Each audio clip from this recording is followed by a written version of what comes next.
My folks used to always play classical music in the Mm. car, which was great, and so I just always had kind of those soundtracks, playing. But eventually, certainly by the time I got to high school, I felt like I had my own thing to say with music, and I wanted to create, and compose my own music. And so I pretty quickly went down that path. Wrote my first songs in high school, and wrote the alma mater to our school, and eventually became a music major in classical composition in university. Yeah, yeah.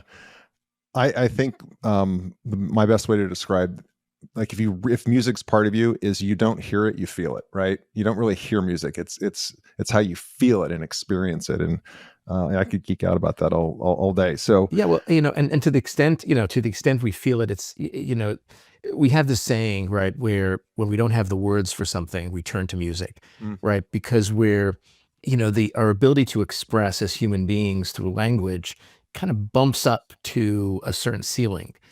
Even if you're, the greatest essayist or poet, or, I think the full saying is, when we don't have the words, we turn to the poet. When the poet doesn't have the words, they turn to the musician. oh, that's awesome. So it's like, yeah, there's only going to be so much limit that language can offer in terms of expressing the human experience.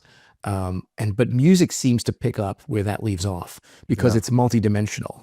Music is not just linear, right? Language, like when we're speaking now, it's linear, right? We put one word in front of the other, one sentence in front of the other. We create ideas, concepts, and we express them. But we only do it one at a time, Hmm. right? We do it where I speak, then you speak. If we're all speaking at the same time, it becomes noise.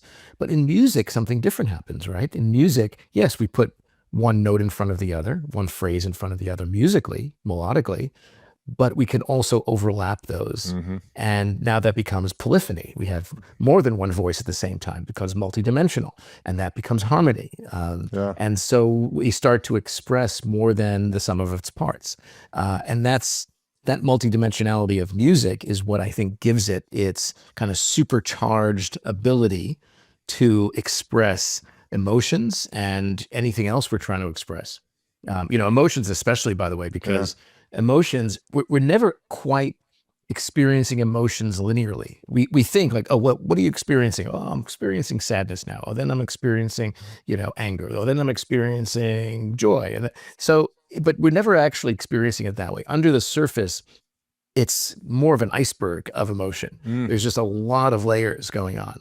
We try to put words to some of those emotions, but ultimately there's just such a multidimensionality going on. But music, given that it is this very layered language, can actually give expression to the layers of that emotional experience.